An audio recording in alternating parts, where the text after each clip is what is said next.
अस्सलाम वालेकुम व्यूअर्स, मैं हूं आपका मेज़बान अब्दुर्रहमान। रिकोडिक की कान से मुतालिक एक बहुत अहम डेवलपमेंट हुई है कि बैरिक गोल्ड नामी कंपनी जिसने ये कान ली है उसने 12 मुख्तलिफ फील्ड्स के अंदर एक्सपर्ट्स, इंजीनियर्स और टेक्नीशियंस की हायरिंग पाकिस्तान से स्टार्ट कर दी है। आज आपको बताएंगे कि वो कौन कौन सी फील्ड में एक्सपर्ट्स और दूसरे लोग हायर कर रहे हैं।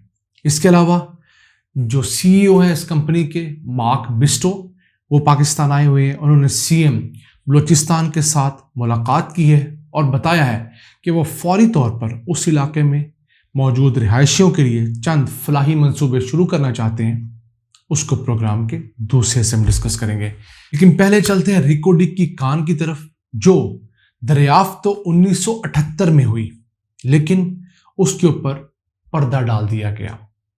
फिर कोई तकरीबन 15 साल बाद जाकर 1993 में पहली मर्तबा बलूचिस्तान डेवलपमेंट अथॉरिटी ने एक मुआहिदा किया, और वो मुआहिदा भी नीम खुफिया सा था, वो ख़ास काम नहीं हुआ।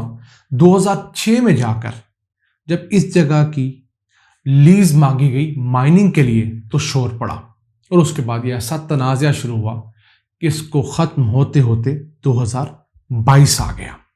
हमारी बदकिस्मती देखिए कि हम लोगों ने किसी चीज़ से फ़ायदा उठाने के लिए कम से कम 42-43 साल ज़ाया कर दिए हैं, और अभी इसके लिए हायरिंग स्टार्ट हो रही है। अगर ये उस वक्त शुरू हो गया होता तो आज ना सिर्फ ये माइन मुकम्मल तौर पर डेवलप हो चुकी होती, बल्कि पाकिस्तान की तकदीर भी बदल चुकी होती। चलें, अब सही देर आयद दुरुस्त आयद। अब इस कंपनी ने ऐलान ये किया है कि ये 2027-28 में इस माइन से मुकम्मल तौर पर फुल स्केल पर प्रोडक्शन का आगाज चाहती है, जिससे 7,500 नौकरियां पैदा होंगी, और ये 40 साल तक इस माइन से रोजाना 40 मिलियन टन और निकाल कर रिफाइन किया करेगी। उस सिलसिले में इन्होंने पाकिस्तान से हायरिंग स्टार्ट की है। अखबार में इश्तिहार दिया है जिसके अंदर 4 मुख्तलिफ किस्म के इंजीनियर्स हायर कर रहे हैं ये, जिसमें सिविल इंजीनियर है, इलेक्ट्रिकल इंजीनियर है, जियोटेक इंजीनियर है और प्रोसेस इंजीनियर है। ये 4 मुख्तलिफ अक़साम के इंजीनियर्स इनको चाहिए।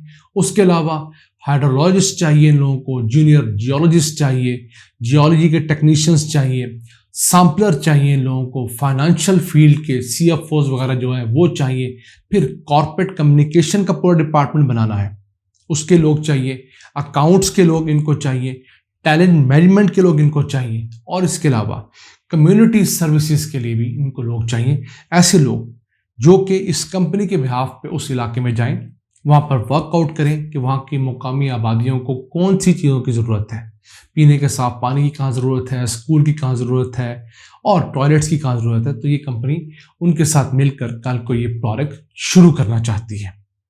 इब्तिदा है, हम इनके लिए दुआ गो हैं, क्योंकि बहुत देर बाद इस बड़े अहम मंसूबे का आगाज़ हुआ है, जिसके अंदर 50% हिस्सा ये कंपनी लेकर जाएगी और 50% हिस्सा पाकिस्तान के हिस्से में आएगा, और फिर पाकिस्तान का 50% हिस्सा 2 मजीद हिस्सों में तकसीम होगा।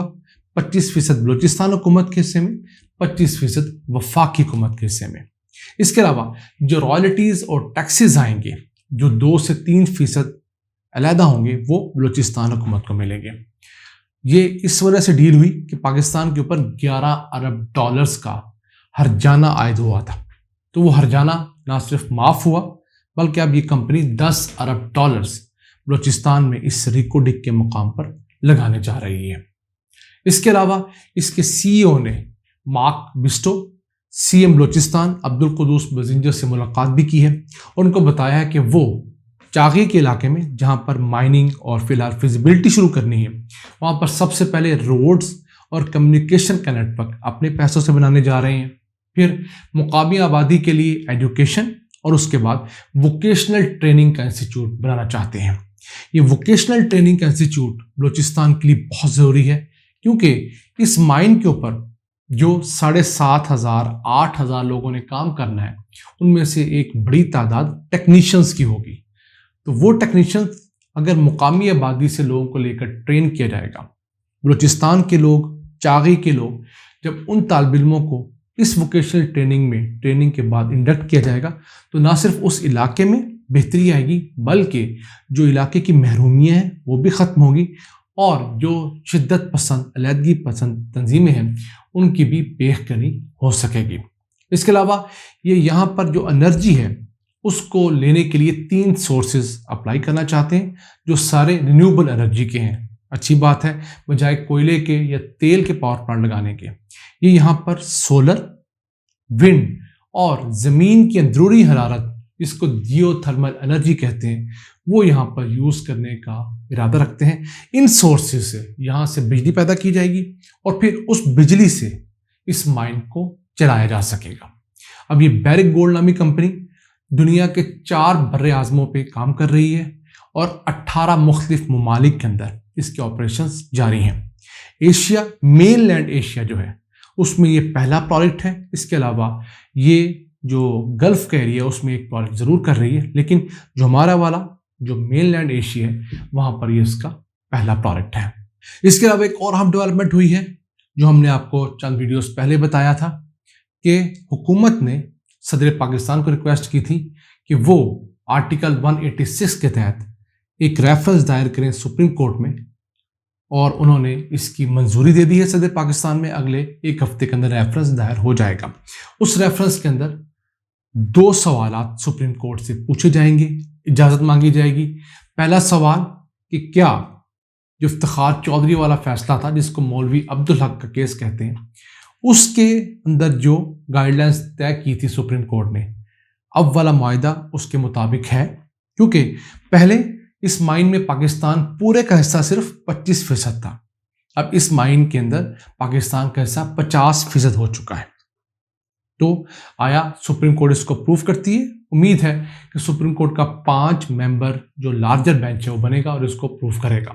اور دوسری ایک اور چیز کی بھی اجازت مانگی جائے گی کہ اس کے اندر حکومت نے انویسٹمنٹ پروٹیکشن ایکٹ 1976 کے تحت جو انویسٹمنٹ کو پروٹیکشن دی ہے تاکہ کل کو لیٹیگیشن میں جا کر اس کے خلاف کوئی اسٹے نہ لیا جا سکے اور پرابلم نہ ہو۔ $10 ارب کا پروجیکٹ ہے، آیا سپریم کورٹ اس کو ویلیڈیٹ کرتی ہے؟ بہت امید ہے کہ سپریم کورٹ اس دفعہ ان تمام چیزوں کو ویلیڈیٹ کرے گی اور اس پروجیکٹ کے اوپر کام کا آغاز اسی سال میں ہو جائے گا۔ 2 سال لگیں گے اس کی پریکٹیکل فیزیبلٹی اسٹڈی بننے میں، مزید وہاں پر کچھ ڈرلنگز ہوں گی اور 2 سال کے بعد اس مائن کو کھودنے کا آغاز ہو جائے گا۔ اوپر موجود جو ریت ہے، مٹی ہے، اس کو کھودا جائے گا، پھر اس کے بعد آہستہ آہستہ اس کو کھلا کیا جائے گا۔ اس کو کہتے ہیں اوپن پٹ مائننگ، یعنی کہ زمین کے اندر ایک پیالے کی شکل بنانی جائے گی، جیسے آپ اسکرین پر دیکھ سکتے ہیں۔ تو اوپن پٹ مائننگ ایک دنیا کا کامیاب اور آزمودہ طریقہ ہے۔ پاکستان میں یہ سینڈک کے بعد دوسرا بڑا پروجیکٹ ہوگا اور اس دفعہ پاکستان نے سینڈک کی نسبت بہتر نیگوشیٹ کیا ہے۔ ہم نے آئیڈیل تو نہیں کیا، لیکن جس قدر مشکل حالات میں تھے ہم 50% لینے میں کامیاب ہوئے ہیں۔ اگلا جب ہم ٹھیکہ کریں گے، کیونکہ ایک سائٹ ابھی ہم نے دی ہے، اس کے علاوہ ہمارے پاس 10 سائٹس اسی سائز کی موجود ہیں، ان کو ہم اس کے بعد ڈیولپ کریں گے ساتھ ساتھ، تو اس میں پاکستان آہستہ آہستہ اپنا شیئر بڑھا کر 75، 80، 90% تک بھی لے جا سکتا ہے اور روزگار جنم لے گا۔ ایک سائٹ سے اگر 7,500، 8,000 لوگوں کو جاب ملی ہے تو جب یہ 10-11 سائٹس چلیں گی تو 80-90 ہزار لوگ اسی ایک 10-11 ہزار اسکوائر کلومیٹر کے ایریا میں برسر روزگار ہوں گے۔